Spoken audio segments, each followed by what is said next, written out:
أعوذ بالله السميع العليم من الشيطان اللعين الرجيم. بسم الله الرحمن الرحيم.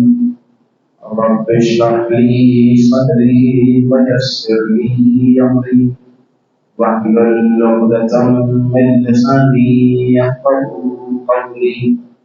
ما شاء الله لا حول ولا قوة إلا بالله العلي العظيم.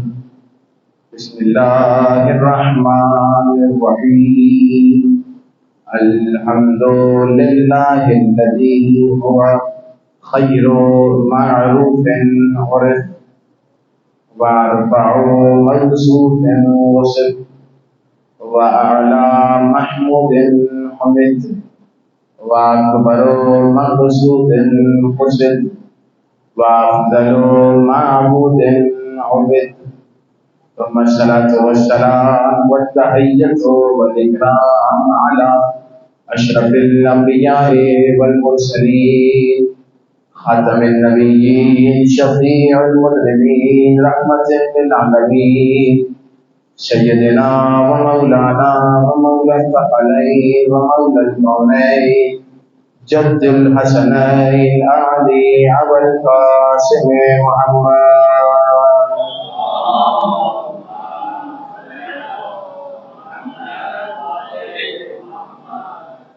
وعلى أهل بيته الطيبين الطاهرين المعصومين المظلومين المنتخبين المنتجبين الميامين ولعنة الدائمة الباقية العاذبة على أعدائهم ومنكر ولايتهم وفضائلهم وجلالتهم وعظمتهم ومقامهم وغاصب حقوقهم أجمعين من الأزل إلى قيام يوم الدين. أما بعد فقد قال الله تبارك وتعالى في محكم كتابه المجيد وفرقانه الحميد وقوله الحق. بسم الله الرحمن الرحيم. وما أتاكم الرسول فخذوه وما نهاكم عنه فانتهوا. صلوات محمد علیہ وسلم.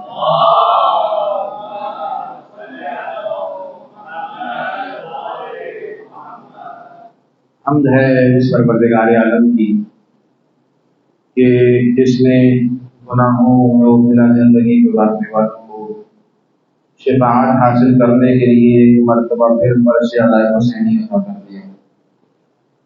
عشرہ محرم الحرام سن 1445 ہجری کی دوسری گفتگو ہے اور جو موضوع ہم نے منتخب کیا ہے اس حوالے سے یہ پہلی گفتگو ہے اور اس موضوع کے حوالے سے میں نے رسالہ مبارکہ کو سرنامہ کلام بنایا ہے. ارشاد رب العزت ہو رہا ہے وما اتاکم الرسول فخذوہ. اے ایمان لانے والوں، اگر کامیاب ہونا چاہتے ہو، کامرانی چاہتے ہو تو ضروری یہ ہے کہ جو رسول تمہیں عطا کر دے اسے حاصل کر لو. فخذوہ، اس چیز کو لے لو. وما نہاکم عنہ فانتہوا، اور جن چیزوں سے رسول تمہیں روک لیں ان چیزوں سے رک جاؤ. کیونکہ یہ ابتدائی گفتگو ہے، آج ظاہر ہے کہ اس آیت پہ بحث نہیں ہو سکے گی. ضروری یہ ہے کہ پہلے سمجھا جائے کہ پروردگار عالم نے اپنی جس ہستی کو رسول بنا کر بھیجا ہے وہ ہستی کس کمال کی ہے. دنیا یہ اعتراض کرتی ہے کہ شیعہ رسول کے فضائل نہیں پڑھا کرتے ہیں، تو اس عشرے میں کوشش یہ رہے گی کہ رسول کے فضائل ایسے پڑھے جائیں کہ جو پروردگار عالم نے منتخب کیے ہیں، وہ فضائل کے جو رسول کے ہیں ان فضائل کو پڑھا جائے. اگر ہم نے اوروں کی طرح فضیلتوں کو پڑھنا شروع کیا تو یہ ہماری زبان میں فضائل رسول نہیں ہوا کرتے ہیں، یہ الزامات رسول ہو جایا کرتے ہیں. ہم رسول کے فضائل وہ پڑھتے ہیں کہ جو رسول کے پروردگار نے عطا کیے ہیں.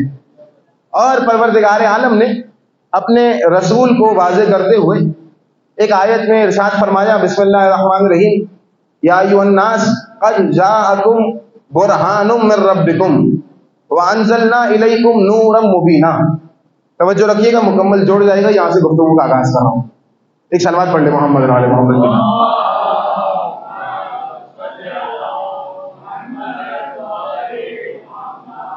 پروردگار عالم کہہ رہے اے لوگوں، قد جاءکم برہان، بے شک بتحقیق تمہارے پاس برہان چل کر آیا ہے، اور ہم نے تمہاری طرف نور مبین کو نازل کیا ہے. اس آیت کا ظاہر بتا رہا ہے، اس آیت کا انداز بتا رہا ہے کہ پروردگار عالم کہہ رہا ہے اے لوگوں غور کرو، سمجھو، کوشش کرو سمجھنے کی کہ ہم نے جسے برہان بنا کر بھیجا ہے وہ تمہاری طرف چل کے آیا ہے. عربی زبان میں جاء یجیء چلنے کے معنی میں استعمال ہوتا ہے. تو پروردگار عالم کہہ رہا ہے تمہاری طرف برہان چل کر آیا ہے.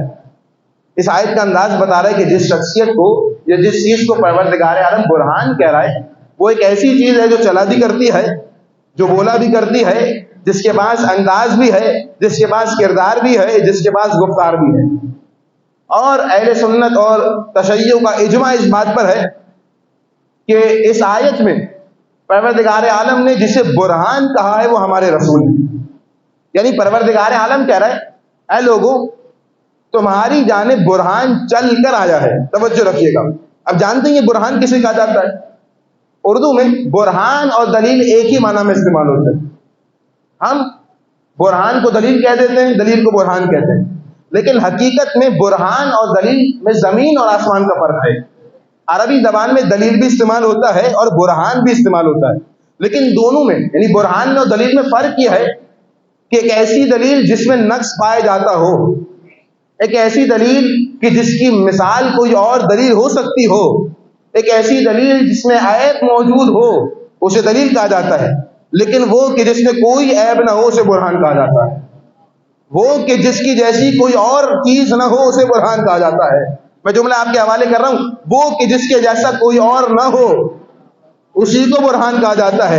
جس میں عیب نہ نکل سکتا ہو اسی کو برہان کہا جاتا ہے. اللہ کہہ رہا ہے میں نے برہان کو تمہاری طرف بھیجا ہے، میں نے رسول کو برہان بنا کر بھیجا ہے. اس کا مطلب پروردگار کہہ رہا ہے نا کہ میرا رسول بے عیب ہے، میرے رسول میں کوئی عیب نہیں ہے. تو اب اگر کوئی رسول کی ذات میں عیب نکال رہا ہے تو وہ رسول کی ذات میں عیب نہیں نکال رہا، وہ پروردگار میں عیب نکال رہا ہے.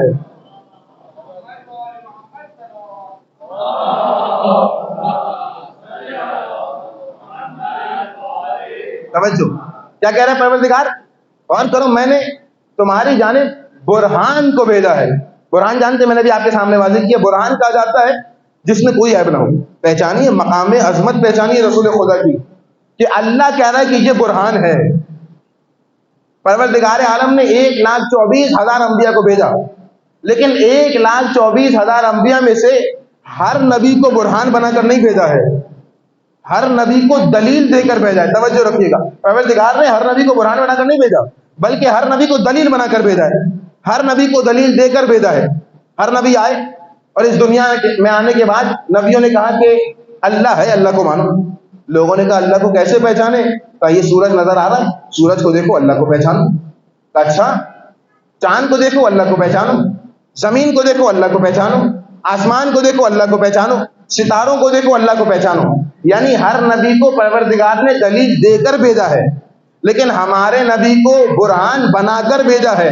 ہر نبی میں اور ہمارے نبی میں فرق یہ ہے کہ ہر نبی یہ کہتا رہا زمین دیکھو اللہ کو پہچانو، آسمان دیکھو اللہ کو پہچانو، سورج دیکھو اللہ کو پہچانو، چاند دیکھو اللہ کو پہچانو، ستارے دیکھو اللہ کو پہچانو. لیکن ہمارے نبی نے آ کر یہ نہیں کہا کہ سورج کو دیکھو اللہ کو پہچانو، ہمارے نبی نے آ کر کہا کہ مجھے دیکھتے جاؤ اللہ کو پہچانتے جاؤ. مجھے دیکھو اللہ کو پہچانو، میں خوش ہوں سمجھو اللہ خوش ہے. توجہ، اگر میں خوش ہوں اللہ خوش ہے، میں ناراض ہوں اللہ ناراض ہے، میں تم سے غصہ ہوں اللہ غصے ہے. اگر میں تمہیں کچھ عطا کر رہا ہوں تو سمجھو اللہ عطا کر رہا ہے، اور اگر میں تمہیں اپنی غضب سے دفع کر رہا ہوں تو سمجھو اللہ دفع کر رہا ہے. مجھے دیکھتے جاؤ اللہ کو پہچانتے جاؤ. یہ ہمارے نبی کا مقام ہے، یہ ہمارے نبی کی عظمت ہے کہ پروردگار عالم کہہ رہے ہیں میں نے برہان بنا کر بھیجا ہے. نبی وہ کہ جسے برہان بنایا ہے پروردگار عالم. برہان میں کوئی عیب نہیں ہے، برہان میں کوئی عیب نہیں ہے، کوئی شک کی گنجائش ہی نہیں ہے. چلیں آپ کی اذان کو قریب کرنے کے لیے ایک مثال دے دوں. فلسفے کا ایک قاعدہ ہے، ایک قانون ہے فلسفے کا. جانتے ہیں کیا قاعدہ ہے؟ قاعدہ یہ ہے کہ اگر کسی ایسی چیز کو سمجھنا ہو، توجہ رکھیے گا، کہ جو چیز نظر نہ آتی ہو، تو اس چیز کو سمجھنے کے لیے ضروری یہ ہے کہ کسی ایسی چیز کو دیکھ لیا جائے کہ جو نظر بھی آتی ہو اور اس کا تعلق بھی ہو. میں نے کہہ دی بات آپ کے سامنے. اگر کسی ایسی چیز کو سمجھنا ہو جو نظر نہیں آتی ہو، اس چیز کو سمجھنے کے لیے اس چیز کو دیکھ لیا جائے، اس چیز کو سمجھ لیا جائے جو نظر بھی آتی ہے اور اس کا تعلق بھی اس چیز سے ہو. میں مثال دوں، مجھے بتائیے سورج کو ہم اور آپ دیکھ سکتے ہیں؟ ظاہری آنکھوں سے بغیر رکاوٹ کے سورج کو نہیں دیکھا جا سکتا، لیکن سورج کو اگر سمجھنا ہے تو سورج کو سورج کی کرنوں کے ذریعے سمجھا جائے گا. ایسا ہے، سورج کی کرنیں نمودار ہوئیں گی تو پتہ چلے گا کہ سورج نمودار ہو گیا ہے. سورج کی کرنوں کے ذریعے سے سورج کو پہچانا جاتا ہے. کیا مجھے بتائیے سورج زمین پر آیا ہے؟ نہیں، سورج زمین پہ نہیں آیا. کیا آپ سورج کے پاس گئے ہیں؟ نہیں، آپ سورج کے پاس بھی نہیں گئے ہیں. تو پھر سورج کو پہچانا کیسے؟ سورج کی کرنوں کے ذریعے پہچانا ہے. یعنی سورج کی کرنیں بتائیں گی کہ سورج کا مزاج کیا ہے. بس اللہ آفتاب وحدت ہے، اللہ کو زمین پر آ نہیں سکتا تھا، ہم اللہ کو سمجھ نہیں سکتے تھے. اس اللہ نے اپنے آپ کو پہچانوانے کے لیے اپنی 14 کرنوں کو زمین پہ بھیجا ہے. ان کرنوں کو دیکھتے جاؤ، اللہ کو پہچانتے جاؤ. یہ کرنیں خوش ہیں، سمجھو اللہ خوش ہے. یہ کرنیں ناراض ہے، سمجھو اللہ ناراض ہے.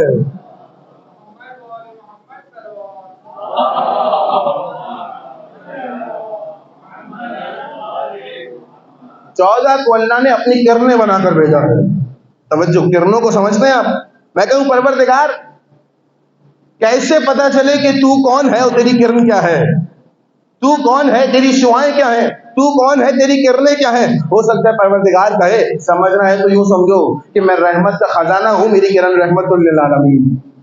میں الوہیت کا مظہر ہوں، میری کرن علی مرتضیٰ. میں فاطر السماوات والارض ہوں، میری کرن فاطمہ زہرا. ارے میں محسن ہوں، میری کرن حسن ہے. میں قدیم الاحسان ہوں، میری کرن حسین ہے. میں معبود ہوں، میری کرن زین العابدین ہے. توجہ، میں معبود ہوں، میری کرن زین العابدین ہے. میرے علم کو دیکھنا ہے، باقر العلوم کو دیکھ لو. میری صداقت کو دیکھنا ہے، جعفر صادق کو دیکھ لو. میرے حلم کو دیکھنا ہے، موسی کاظم کو دیکھ لو. میری خوشنودی کو دیکھنا ہے، علی رضا کو دیکھ لو. میری ثقافت کو دیکھنا ہے، محمد تقی کو دیکھ لو. میری پاکیزگی کو سمجھنا ہے، علی نقی کو سمجھ لو. اگر میری ہیبت کو دیکھنا ہے تو حسن عسکری کو دیکھ لو. اور اگر یہ دیکھنا ہو کہ میں بوڑھا کیوں نہیں ہوتا ہوں، مجھے موت کیوں نہیں آتی ہے، تو 12 کو دیکھتے جاؤ، مجھے پہچانتے جاؤ.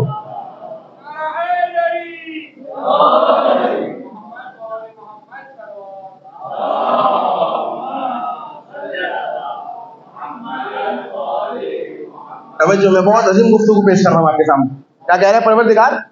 میں نے اپنے کرنے بنا کر بھیجا ہے ان 14 کو. دنیا ہم سے کہتی ہے کہ حضور آپ نے حد سے بڑھا دیا، آپ نے حد سے بڑھا دیا. جسے اللہ اپنی کرن بنا کر بھیجے، حد آپ معین کر دیجئے، ہم حد سے بڑھانا چھوڑ دیں گے. توجہ، اللہ نے اپنی کرن بنا کر بھیجا ہے. کرنوں کا ایک قانون ہے. میں آپ سے سوال کروں، یہ جو سورج کی کرنیں آپ تک پہنچتی ہیں، توجہ آخری فرد تک، یہ جو سورج کی کرنیں آپ تک پہنچتی ہیں، کیا ان میں سے کوئی کرن سورج ہے؟ کوئی کرن سورج نہیں ہے. اچھا، تو کیا کوئی کرن سورج سے جدا ہے؟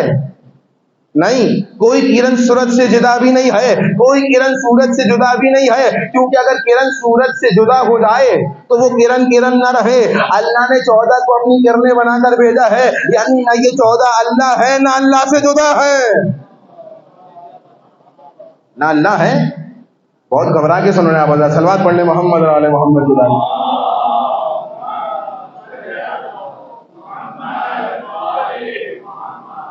اور یہ فقط میرا دعویٰ نہیں ہے. مسجد کوفہ میں ممبر ابیض سے خطیب ممبر سلونی کہہ رہا تھا. کیا کہہ رہا تھا؟ اے لوگوں، ہمیں اللہ کے علاوہ جو چاہے کہہ لینا، لیکن یاد رکھنا ہمیں اپنے جیسا بھی نہ کہنا. آج کچھ لوگوں کو ضد ہے کہ ہم ان جیسے ہیں. ارے ہم ان جیسے ہیں، ہم ان جیسے ہیں. اگر کوئی آپ کو یہ کہتا ہوا ملے نا کہ ہم ان جیسے ہیں، تو اسے پکڑ کے جواب دے دینا کہ تم ان جیسے کیسے ہو سکتے ہو؟ ارے تم شیطان کے چیلے ہو، یہ رحمان کی کرنے ہیں. تم ان جیسے کیسے ہو سکتے ہو؟ لیکن دنیا کو ضد ہے کہ نہیں ہم ان جیسے ہیں. خدا نے اپنی کرن بنا کر بھیجا ہے. کیوں بھیجا ہے زمین پر؟ اس لیے بھیجا ہے تاکہ یہ زمین پہ جا کے خدا کو پہچانوائیں. تاکہ یہ زمین پہ آئیں اور بتائیں کہ خدا کیا ہے، خدا کو سمجھائیں۔ اور کس شان سے بھیجا ہے پروردگار نے؟ اس شان سے بھیجا ہے کہ پروردگار نے 1,23,999 نبیوں کو دلیل دے کر بھیجا ہے، معجزہ دے کر بھیجا ہے۔ لیکن ہمارے نبی پہلے اور آخری وہ نبی ہیں جنہیں معجزہ دے کر نہیں بھیجا ہے، معجزہ بنا کر بھیجا ہے۔ نبی کو معجزہ نہیں دیا، پروردگار نے خود معجزہ بنایا ہے۔ تبھی تو نبی کہہ رہا ہے مجھے دیکھو اللہ کو پہچانو، میں خوش سمجھو اللہ خوش، میں راضی سمجھو اللہ راضی۔ کیا کہا؟ پروردگار نے اپنے نبی کو معجزہ بنا کر بھیجا ہے۔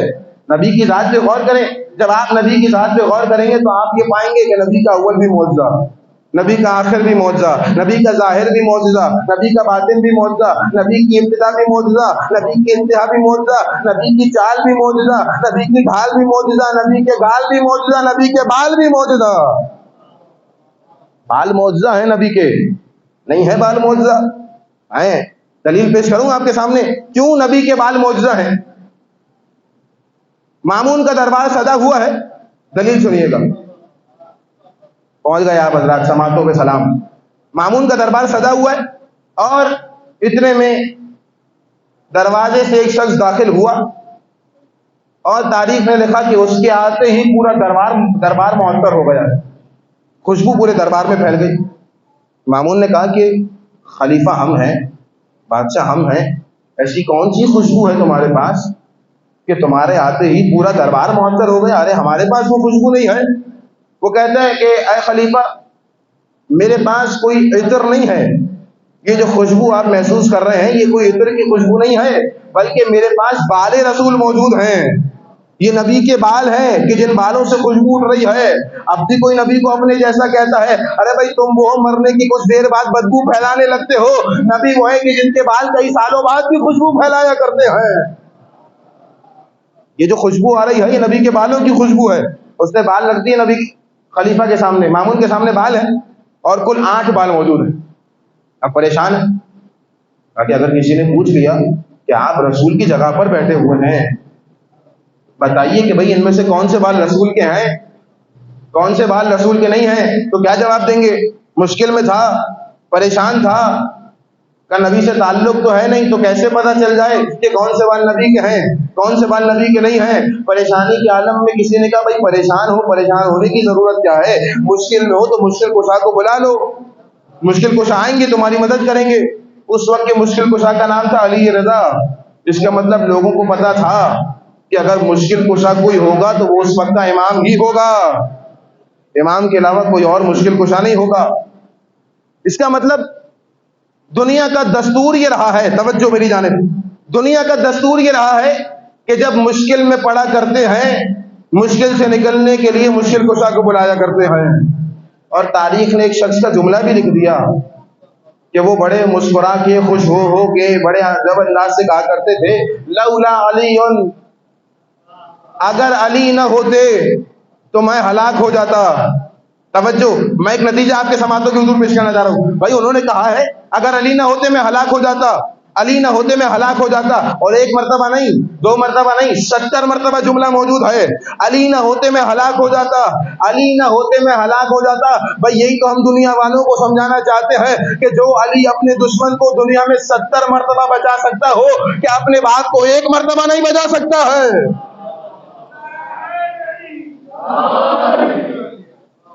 اپنے دشمن کو جو 70 مرتبہ بچائے، کیا اپنے باپ کو 1 مرتبہ بھی نہیں بچا سکتا ہے؟ کیا اپنے شیعوں کو 1 مرتبہ بھی نہیں بچا سکتا ہے؟ تو خیر مشکل میں تھے، میں رسول کے بال کا معجزہ پیش کر رہا تھا آپ کے سامنے، کیا بلایا جائے بھائی امام رضا ہے۔ اور امام نے آنے کے بعد کہا کہ یہ جو بال دیکھ رہے ہو، اب جملوں پہ غور کیجیے گا، یہ جو بال دیکھ رہے ہیں 8 بال ہیں۔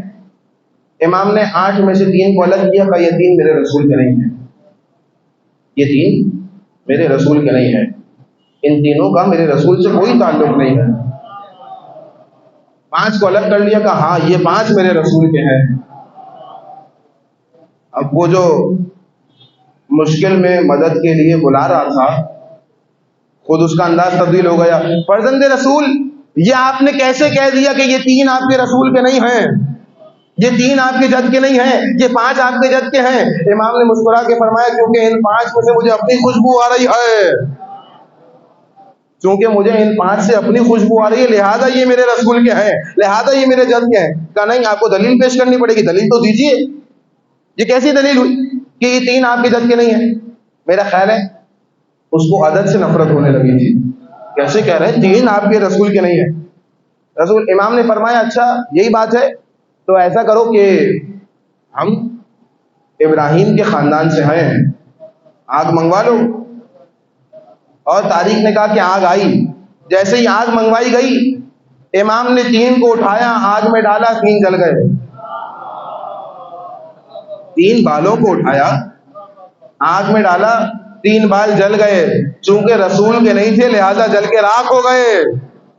پھر امام نے کہا اچھا دیکھا، میں نے کہا تھا نا یہ 3 میرے رسول کے نہیں ہیں، یہ 3 میرے جد کے نہیں ہیں، اسی لیے جل گئے ہیں۔ 5 کو اٹھایا، کہا اب دیکھنا، جیسے ہی 5 کو آگ کے قریب کیا، تاریخ نے منظر محفوظ کیا کہ 5 کا آگ میں جاتے ہی وہ آگ گلزار ہو گئی۔ اس کا مطلب امام نے قاعدہ بتا دیا، امام نے قانون بتا دیا کہ جو رسول کا ہوگا آگ سے نہیں جلے گا، اور جو رسول کا نہیں ہوگا فوراً جل کے راکھ ہو جائے گا۔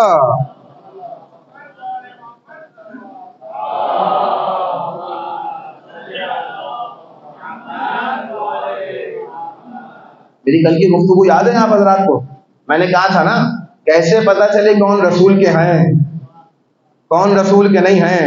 ارے جو محرم میں خوشیاں مناتے ہیں وہ رسول کے نہیں ہیں، اور جو محرم میں سوگ مناتے ہیں وہی رسول کے ہیں۔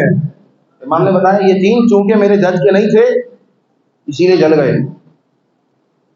بال ہیں لیکن چونکہ رسول کا تعلق تھا تو جو معجزہ ابراہیم کے جسم نے دکھایا وہ معجزہ میرے رسول کے بالوں نے دکھایا۔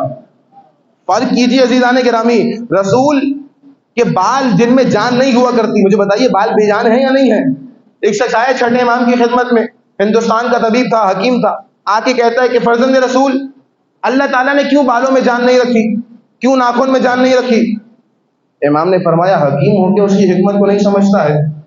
ارے بھائی کیسا حکیم ہے؟ اگر اللہ بالوں میں اور ناخنوں میں جان رکھ دیتا تو ہر کچھ دنوں کے بعد کٹوانے پڑتے ہیں، مجھے پتا تکلیف کون برداشت کرتا؟ اس کا مطلب یہ جو ناخن ہیں، یہ جو بال ہیں، ان میں جان نہیں ہوا کرتی۔ اب میں جملہ کہہ رہا ہوں، مجھے نہیں معلوم کس کے سہنے دل سے اترے گا، کس کے سر سے گزر جائے گا۔ کیا کہا اللہ کے رسول نے؟ کیا کہا؟ یہ جو بال ہیں ان بالوں میں جان نہیں ہے، تو نبی کے جسم کے وہ اعضاء جن میں جان نہیں ہو وہ معجزہ دکھایا کرتے ہیں۔ سوچئے جن میں رسول کے جسم میں جان ہو وہ معجزہ کس لیول کا دکھائیں گے، اور وہ ہستیاں کہ جن میں رسول کی جان ہو ان کا معجزہ کیا ہوگا؟ جن میں رسول کا جان ہے، رسول کی جان ہے، وہ معجزہ دکھائیں گے تو ان کے معجزے کا عالم کیا ہوگا؟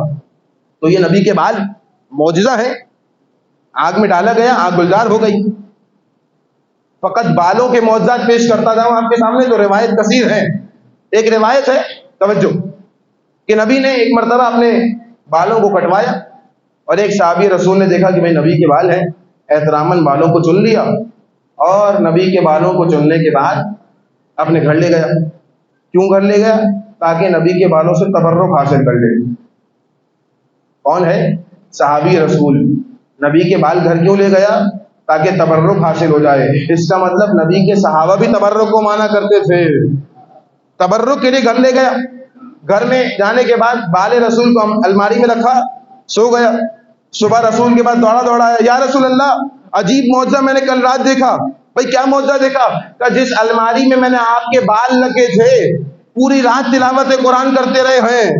مجھے نہیں معلوم یہ مفتی یہ ملا اس حدیث کو تو بڑا خوش ہو کر سناتا ہے کہ نبی کے بال کٹنے کے بعد تلاوت قرآن کیا کرتے ہیں، نبی کے بال کٹنے کے بعد تلاوت قرآن کیا کرتے ہیں۔ بھائی کیسے ان کو مان لیا جائے کہ جو نبی کے بال تلاوت قرآن کرے تو اسے تو مان لے، لیکن حسین نو کے نیزہ پہ تلاوت کرے تو اس پہ اعتراض کر بیٹھے؟ صلوات پڑھ لے محمد اور آل محمد کی ذات۔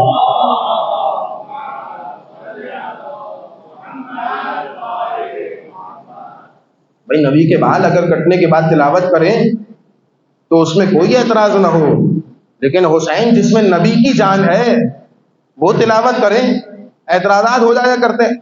نبی کے بالوں کا معجزہ، تلاوت قرآن کر رہے ہیں نبی کے بال، ایک اور روایت میں ہے ایک دن میں 8 دن کے برابر بڑا کرتے تھے نبی کے بال. اس کا مطلب نبی کے بال کتنے معجز نما ہیں, کتنا معجزہ گر ہے یہ نبی کے بال, کہ اگر ان نبی کے بالوں کو آگ میں ڈالا جائے آگ گلزار ہو جائے. یہ بال رسول کا معجزہ ہے, آگ گلزار ہو جائے بال رسول کا معجزہ. کٹنے کے بعد تلاوت قرآن کرے بال رسول کا معجزہ. ایک دن میں 8 دن کے برابر بڑھے بال رسول کا معجزہ. ارے بھائی سوچئے تو صحیح کہ جب بال رسول کا یہ معجزہ ہے تو آل رسول کا کیا معجزہ ہوگا. بال رسول یہ معجزہ دکھا رہے ہیں تو آل رسول کا کیا معجزہ ہوگا. صلوات پڑھ لیں محمد اور آل محمد کے ساتھ.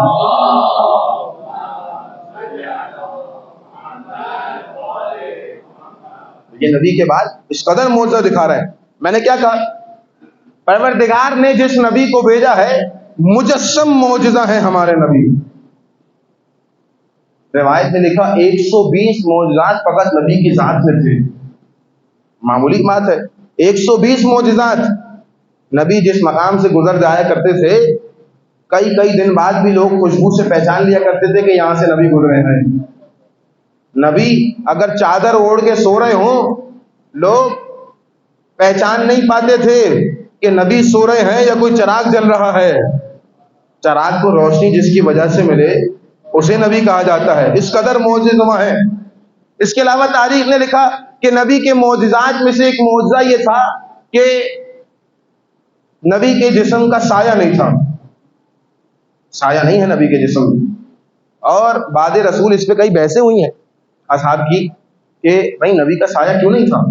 توجہ, کیوں نبی کا سایہ نہیں تھا. یہ وہ اصحاب رسول ہیں جو نبی کے بعد اکثر باتوں پہ تو اجماع کر لیتے تھے, لیکن اس بات پہ ان میں بھی اجماع نہیں ہوا. کسی نے کہا کہ بھائی نبی کا سایہ اس وجہ سے نہیں تھا, اس لیے نبی کا سایہ پروردگار نے نہیں رکھا تھا کیونکہ دن میں ایک ایسا وقت بھی آتا ہے کہ جب انسان کا سایہ اس کے برابر ہو جاتا ہے. توجہ, ایک ایسا وقت آتا ہے, میں اپنے کم سن بھائیوں کے لیے بیان کر دوں. بھائی سایہ کسے کہتے ہیں؟ روشنی کے مد مقابل جب کوئی جسم آتا ہے اس کے بالکل سامنے اس کا سایہ ہوا کرتا ہے. نبی کا معجزہ یہ تھا کہ نبی کا سایہ نہیں تھا. کسی نے کہا بھائی نبی کا سایہ کیوں نہیں تھا, تو نبی کے بعد نبی کے ساتھیوں نے بتایا کہ اس لیے نبی کا سایہ نہیں تھا کیونکہ دن میں ایک ایسا وقت بھی آتا ہے کہ جب انسان کا سایہ انسان کے برابر ہو جاتا ہے. اللہ کو یہ گوارا نہیں تھا کہ میرے نبی کا سایہ نبی کے برابر ہو جائے. میں نے جملہ عرض کر دیا آپ کے سامنے, بھائی اللہ کو یہ گوارا نہیں ہوا کہ میرے نبی کا سایہ نبی کے برابر ہو جائے, اس لیے نبی کا سایہ ہی نہیں رکھا. اس کا مطلب آپ نے یہ فیصلہ کر لیا نا کہ نبی کا سایہ بھی نبی کے برابر نہیں ہے. ارے بھائی تو سوچئے تو صحیح, جب نبی کا سایہ نبی کے برابر نہیں ہو سکتا تو گنہگار ہمسایہ نبی کے برابر کیسے ہو سکتا ہے.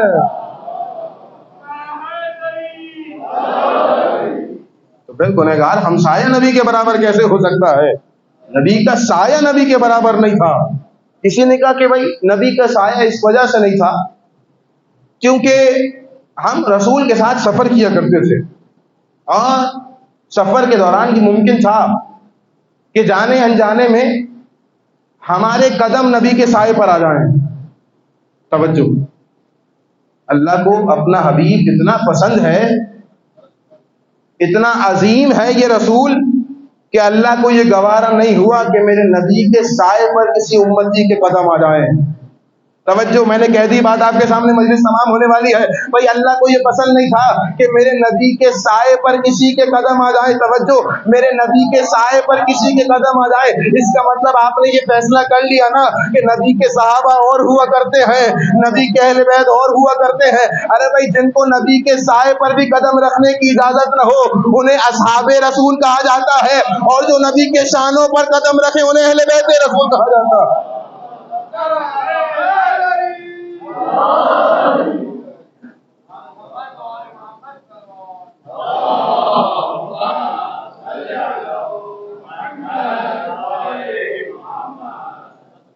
جن کے قدم نبی کے سائے پر بھی نہ آ سکے انہیں اصحاب رسول کہا جاتا ہے.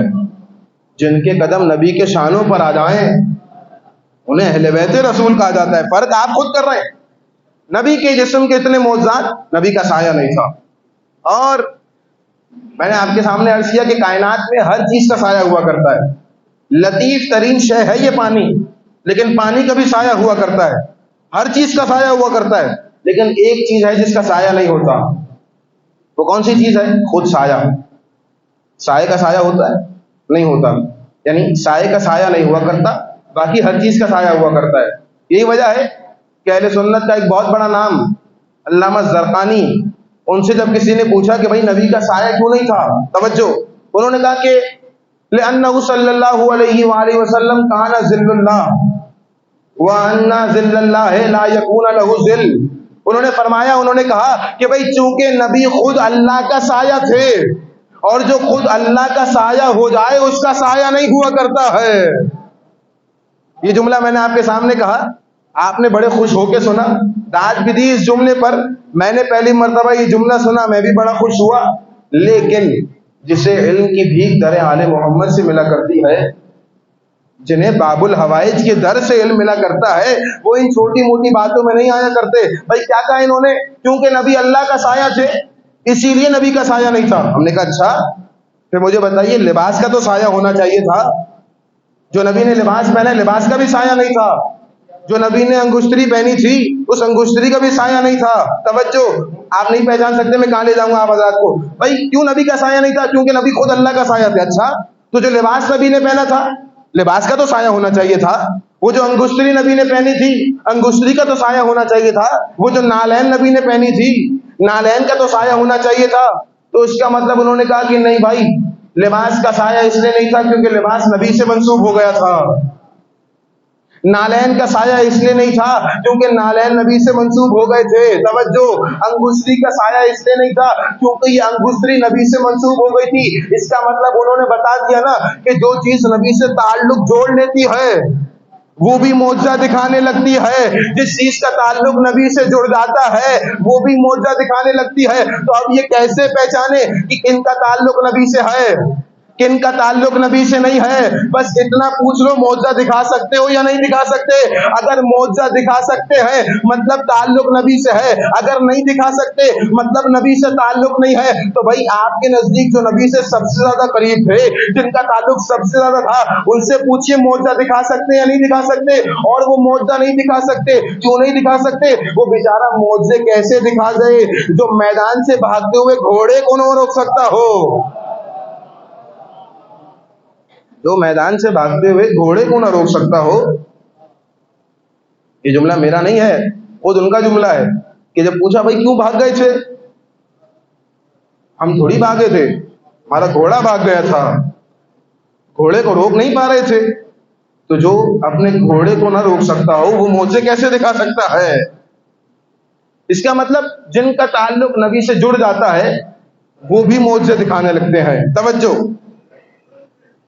میں نے کہا بھئی آپ پوچھ لیجئے، آپ کے کسی بزرگ نے اگر تعلق ان کا ہے نبی سے تو معجزہ دکھائیں. نہیں بھائی، چونکہ خون کا تعلق نہیں تھا اسی لیے معجزہ نہیں دکھا سکتے ہیں. ہم نے کہا اچھا، تو پھر میں ایک ایسی شخصیت آپ کو دکھاتا ہوں جس کا نبی سے نہ خون سے تعلق تھا نہ نبی کے وطن سے تعلق تھا.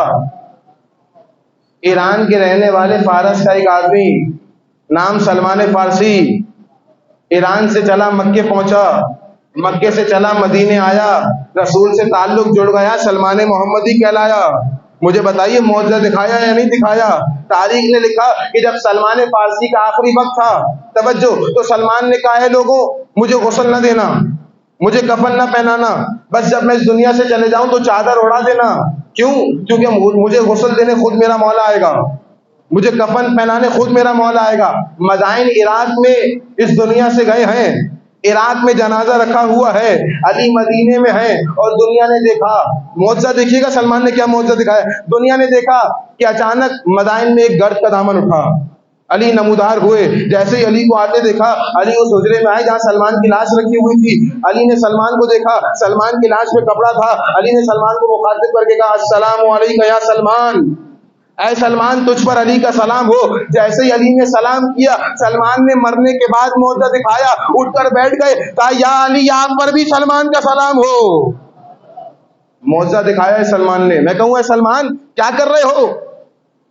اس دنیا سے جا چکے ہو، مر گئے ہو, مرنے کے بعد کیوں علی کے سلام کا جواب دے رہے ہو؟ ہو سکتا ہے سلمان مجھے جواب دے کہ بھائی تم نہیں جانتے ہو, یہ دنیا علی کے بکس میں بڑی ہو رہی ہے. بنو امیہ کے درہم و دینار پہ پلنے والی دنیا ہم سے یہ کہہ دے گی کہ بھائی علی کے متعلق تو یہ کہا جاتا تھا کہ علی آسمان کے رستے زیادہ جانتے ہیں, یا علی کو یہ نہیں معلوم ہے کہ چادر کے نیچے زندہ لیٹا ہوا ہے یا چادر کے نیچے مردہ لیٹا ہوا ہے. میں مر گیا تھا لیکن مرنے کے بعد میں جواب سلام دے کر بتا رہا ہوں کہ علی کو سلام زندہ قومیں کرتی ہیں, مردہ قومیں نہیں کیا کرتی ہیں. علی کو سلام زندہ قومیں کیا کرتی ہیں, مردہ قومیں علی کو سلام نہیں کیا کرتی ہیں. ارے جو زندہ ہو وہ علی کو سلام کیا کرتا ہے. بس عزیزوں, ہم نے سلام کیا ہے, فقط علی کو سلام نہیں کیا, ہم نے علی کے مکمل گھرانے کو سلام کیا ہے. موقع ملا انشاءاللہ تعالی اس سلام کے حوالے سے 2-3 باتیں آپ کے سامنے پیش کروں گا. شب پہلی محرم الحرام آ گئی.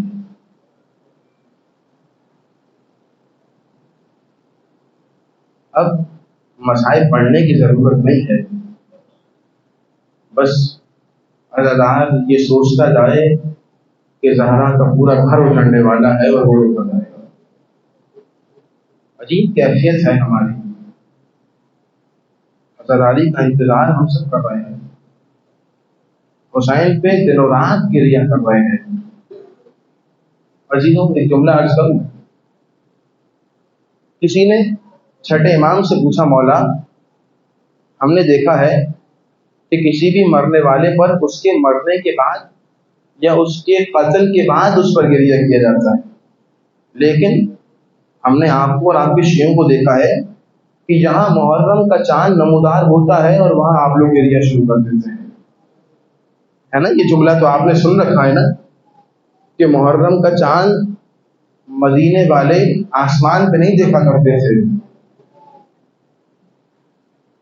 بلکہ جعفر صادق سے گریے کی آواز بلند ہو جاتی تھی, لوگ سمجھ جاتے تھے کہ محرم آ رہا ہے. کیا مولا ہم نے آپ کو اور آپ کے شیعوں کو دیکھا ہے کہ جہاں محرم کا چاند آسمان پہ نمودار ہوتا ہے وہاں آپ گریہ شروع کر دیتے ہیں, اس کی کیا وجہ ہے؟ جانتے ہیں امام نے کیا فرمایا؟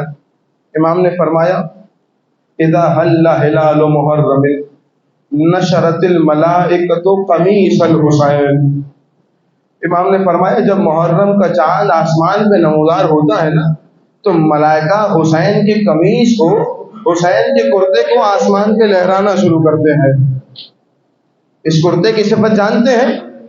ملطخ بالدماء, یہ وہ کرتا ہے جو خون سے آلودہ ہو چکا ہے.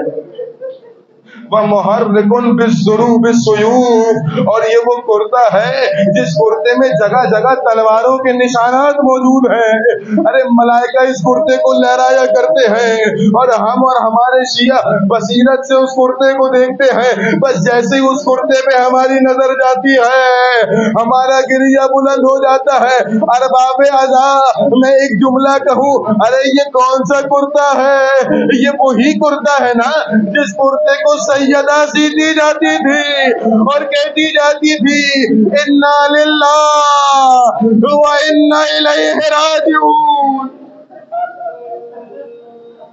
اجرکم علی اللہ, پروردگار آپ کے گریہ کو اپنی بارگاہ میں قبول فرمائے.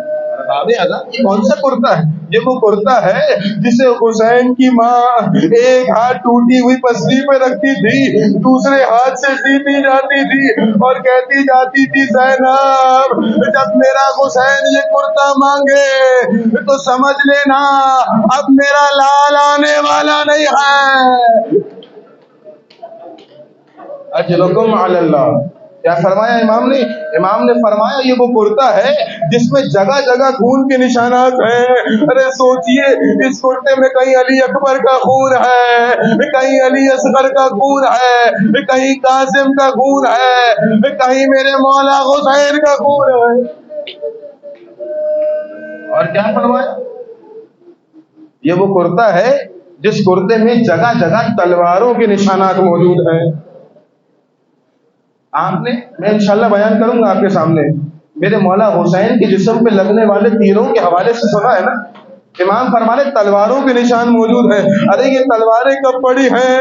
بس ارباب ادا مقاتل نے لکھا ادھر حسین ذوالجناح سے زمین پر آئے ہیں، ادھر تلواروں کا وار شروع ہوا ہے. ارے تلواریں حسین کے جسم پہ لگتی جاتی تھی، حسین پر آج کرو کرتے ہوں گے، کہتے ہوں گے عباس تم کیا گئے ہو، تلواروں پہ تلواریں لگ رہی ہیں. اجرکم علی اللہ. آپ نے گریہ کیا، مجلس انشاءاللہ قبول ہے، لیکن عزیزوں روایت یہ ہے آج سفیر حسین کے مسائب پڑھے جاتے ہیں. ارے مسلم ابن عقیل کے مسائب مجھے پڑھنے ہیں، بس 2-3 جملے میں پڑھوں گا اور انشاءاللہ آپ کی رحمتیں تمام ہیں، آپ کی رحمتیں تمام ہیں. آپ نے گریہ کیا، مجلس قبول ہے. مسلم ابن عقیل کو بھیجا میرے مولا نے، کوفہ آئے ہیں، اور کوفہ آنے کے بعد مسلم ابن عقیل روایت کہتی ہے 18,000، کسی روایت نے کہا 22,000، کسی روایت نے کہا 25,000 لوگوں نے مسلم کا ہاتھ پہ بیعت کر لی ہے. اور جب مسلم کے ہاتھ پہ بیعت ہو گئی ہے، مسلم نے نماز مغرب کے لیے مسجد کا ارادہ کیا. جب نماز مغرب تمام کر کے پیچھے مڑ کے دیکھے ہیں، روایت نے کہا فقط 20 افراد مسلم ابن عقیل کے ساتھ ہیں. مسجد سے جب باہر نکلے ہیں، ارے گلیوں میں مسلم ابن عقیل اب جو مڑ کے دیکھا، حسین کا سفیر تنہا، حسین کا سفیر اکیلا، کوفے کی انجان گلیاں ہیں، تک ہار کے سفیر حسین ایک گھر کے باہر آ کے بیٹھ گئے ہیں. کس کا گھر ہے؟ ایک مومنہ کا گھر ہے جس کا نام طعا بتایا جاتا ہے. اس مومنہ نے باہر نکل کے دیکھا کوئی اجنبی ہے میرے گھر کے برابر میں بیٹھا ہوا ہے. اس مومنہ نے ایک جملہ کہا جو غیرت مند لوگ برداشت نہیں کر سکتے ہیں. اس نے کہا اے اجنبی میں آپ کو نہیں جانتی، ارے انجان لوگ گھر کے باہر نہیں بیٹھا کرتے گئے، مجھے نہیں معلوم غیرت ہاشمی نے یہ جملہ کیسے سنا. بس روایت کہتی ہے اس قدر پیاسے تھے کہ مسلم ابن عقیل نے اشارہ کیا ہاتھ سے کہ مجھے پانی پینا ہے، پانی لے آئیے. ہاں، جو گھرانہ خود عطا کیا کرتا ہو، اگر کبھی وقت آ جائے کہ انہیں مانگنا پڑے ان پہ بڑا مشکل ہوتا ہے. مسلم کے لیے تو پانی لائی ہے، مسلم نے پانی پیا تو دوبارہ گھر کو چلی گئی. جب کچھ دیر کے بعد آ کے دیکھا ابھی تک یہ اجنبی بیٹھا ہوا ہے. مخاطب کر کے کہا ارے آپ اپنے گھر کو لوٹ جائیے، آپ کے ازواج پریشان ہوں گے، آپ کے بچے پریشان ہوں گے. بس یہ جملہ مسلم نے سنا، مجھے نہیں معلوم کیسے برداشت کیا. ارے مسلم نے سوچا ہوگا میری زوجہ حسین کے ساتھ ہے، میرے بچے حسین کے ساتھ ہے، اور جن 2 بچوں کو میں ساتھ لایا تھا نہیں معلوم وہ بچے کہاں پر. مسلم نے کہا میں کہاں اپنے گھر کو چلے جاؤں. ارے وہ کیا کرے جس کا کوئی گھر ہی نہیں ہے. بس یہ جملہ کہاں نے سنا، کہاں سے آئے ہیں، کوفہ میں کیوں آنا ہوا. مسلم نے بتایا کہ میں مدینے سے آیا ہوں. کہا مدینے میں کس جگہ سے آئے ہیں؟ کہا میں کوچہ بنی ہاشم کا رہنے والا ہوں. بس یہ جملہ سنا مومنہ تڑپ کے رہ گئی. ارے کوچہ بنی ہاشم سے فقط ایک ہی فرد اس وقت کوفہ آیا ہوا ہے، مجھے بتائیے آپ کون ہیں. مسلم نے تعارف کرایا میں حسین ابن علی کا سفیر مسلم ابن عقیل ہوں. مومنہ نے سنا مسلم میرے دروازے پر ہیں. مسلم کو اپنے گھر بلا لیا، مسلم گھر میں ہیں، کھانا کھلایا مسلم کو. مسلم پوری رات عبادت کر رہے ہیں. عزیزوں عبادت کرتے ہوئے پوری رات بسر ہوئی. 2 جملے سنے اور آپ کی رحمتیں تمام ہیں. پوری رات عبادت کرتے ہوئے رات بسر ہوئی. اچانک مسلم نے محسوس کیا بعد فجر فوجیں آنا شروع ہو گئی. تو گھر پہ آ گئی. کہا مولا مجھے معاف کیجیے گا، لگتا ہے فوجیں آ گئی ہیں. مولا اگر آپ گھر میں رہ کے جہاد کریں گے تو زیادہ بہتر جہاد کر سکتے ہیں. یہ جملہ مسلم نے سنا. مسلم نے کہا ہاں میں جانتا ہوں گھر میں رہ کے زیادہ بہتر جہاد ہو سکتا ہے، لیکن مجھے خوف ہے اگر میں گھر میں رہ کے جہاد کروں گا شاید کوئی شکی تیرے پردے پہ ہاتھ اٹھا لے. ارے ہم ہاشمی ہیں، ہم سے برداشت نہیں ہو سکتا ہماری موجودگی میں کسی مومنہ کے سر سے چادر چھن جائے. میں کہوں گا اے مولا غیرت ہاشمی رکھتے ہیں، سلام غیرت سید سجاد کربلا سے کوفہ، عام مومنہ نہیں علی کی بیٹیاں زینب کبریٰ سر پہ چادر نہیں۔ اچھا رکو مال اللہ، بیوی آپ کے گری ہے تو اپنی بارگاہ میں قبول فرمائے۔ مسلم نے جہاد کرنا شروع کیا۔ بس عزیزوں، روایت نے لکھا اتنی ہمت نہیں تھی کسی میں مسلم کو گرفتار کرے، دھوکے سے مسلم کو گرفتار کیا گیا۔ ایک گھڑا کھودا گیا، اس کے اوپر درخت کی چھال بچھائی گئی، مسلم لڑتے لڑتے اس گڑھے میں گرے ہیں۔ جیسے ہی مسلم اس گڑھے میں گرے ہیں، چاروں طرف سے کسی نے تیر مارا، کسی نے تلوار ماری، کسی نے نیزہ مارا، کسی نے پتھر مارا۔ آج سفیر حسین ہے نا، تو جو مصائب حسین پہ عصر عاشور پڑے تھے وہی مسلم ابن عقیل نے برداشت کیا ہے۔ اجرکم علی اللہ، گرفتار کر کے لایا گیا، بس 2 سے 3 منٹ کی زحمت، گرفتار کر کے لایا گیا مسلم ابن عقیل کو۔ جب دربار میں آئے ہیں نا مسلم، تو کسی نے کہا مسلم امیر کو سلام کیوں نہیں کرتے ہو؟ ادھر مسلم نے کہا ما لی امیر سوی الحسین، حسین کے علاوہ میرا کوئی امیر نہیں ہے، بس میرا دل کہتا ہے راہ کوفہ و شام میں کسی ایک امام نے یہ جملہ سن لیا، ارے کوئی میرا بھائی مجھے امیر کہہ رہا ہے۔ حسین نے کہا مسلم تم نے دشمنوں کے نرغے میں مجھے امیر کہا ہے، لو آج سے اپنے القابات کو تبدیل کر لیتے ہیں، ارے قیامت تک جب دنیا تمہیں بلائے گی امیر مسلم کہے گی، حسین کو بلائے گی غریب حسین۔ مسلم دربار میں ہے اور عالم یہ ہے کہ مسلم کا سینہ تنا ہوا ہے، مسلم کی آنکھیں ظالم کی آنکھوں میں آنکھیں ڈال کے مسلم بات کر رہے ہیں۔ کسی نے میرے مولا سجاد سے پوچھ لیا مولا جب مسلم دربار میں آئے تھے میں موجود تھا، لیکن جب آپ دربار میں آئے اس وقت بھی میں موجود تھا مولا، لیکن میں نے ایک فرق دیکھا، جب مسلم دربار میں آئے تو سینہ تنا ہوا تھا، مسلم کے بازو کشادہ تھے، لیکن جب آپ دربار میں آئے آپ کا سینہ جھکا ہوا تھا۔ مولا مسلم بہادر تھے لیکن آپ سے زیادہ بہادر تو نہیں تھے، پھر اس کی کیا وجہ ہے؟ میرے مولا نے کہا ارے تو نے میرے کلیجے کو زخمی کر دیا، تو نے یہ تو دیکھا مسلم کا سینہ تنا ہوا تھا، میرا سینہ جھکا ہوا تھا، لیکن تو نے یہ نہ دیکھا مسلم اکیلا آیا تھا، میرے ساتھ علی کی بیٹیاں بطول زادیاں۔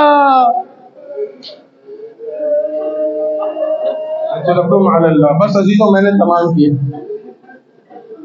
مسلم کو دارالعمارہ کی چھت پہ لے جایا گیا، مسلم نے دارالعمارہ کی چھت سے حسین کو مخاطب کر کے کہا السلام علیکم یا ابا عبداللہ، یہ جو دور سے سلام کیا جاتا ہے یہ مسلم ابن عقیل کی سنت ہے۔ وہاں میرے مولا نے جواب دیا وعلیکم السلام یا اخی، اے مسلم تجھ پر بھی میرا سلام ہو۔ عباس آ گئے مولا یہ کس کو جواب سلام دے رہے ہیں؟ اب جو 2 انگلیوں کے درمیان دکھایا مولا جس اعجاز سے دکھایا ہے اسی اعجاز سے پہنچا دیجئے۔ عجب نہیں حسین نے کہا ہوگا عباس کوفے جا کے کیا کرو گے؟ ارے مسلم کا وقت آخر تو قریب ہے۔ عباس نے کہا ہوگا مولا جب مسلم کا لاشا زمین پہ آئے گا میں ہاتھوں سے لاشا داموں گا۔ میرے مولا نے کہا ہوگا عباس مسلم کے لاشے کو پکڑنے کے لیے میری ماں جنت البقیع سے آئی ہے۔ اجرکم علی اللہ۔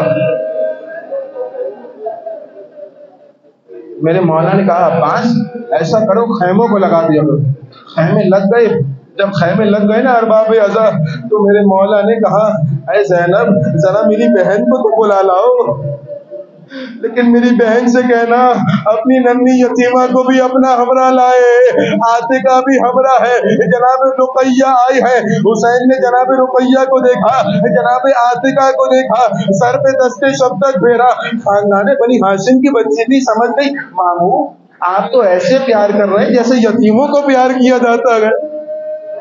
حسین نے کہا بیٹا اپنے آپ کو یتیم تصور نہ کرنا، ارے آج کے بعد تیرا بابا حسین ہے، یہ تیرا ماموں آج کے بعد تیرا باپ ہے۔ کہا اے زینب ذرا صندوقچی سے دو بالیاں تو لے آنا۔ بالیاں منگوائی گئی۔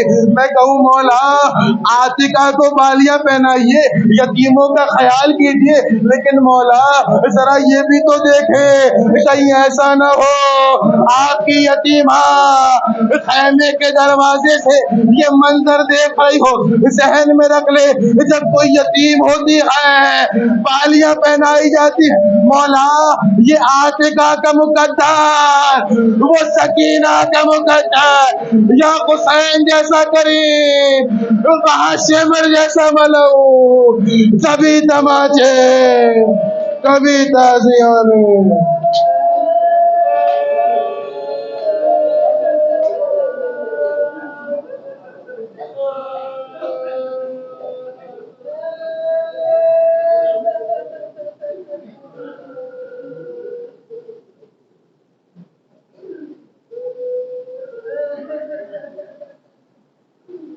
لعنت اللہ علی القوم الظالمین وسيعلم الذين ظلموا أي منقلب ينقلبون۔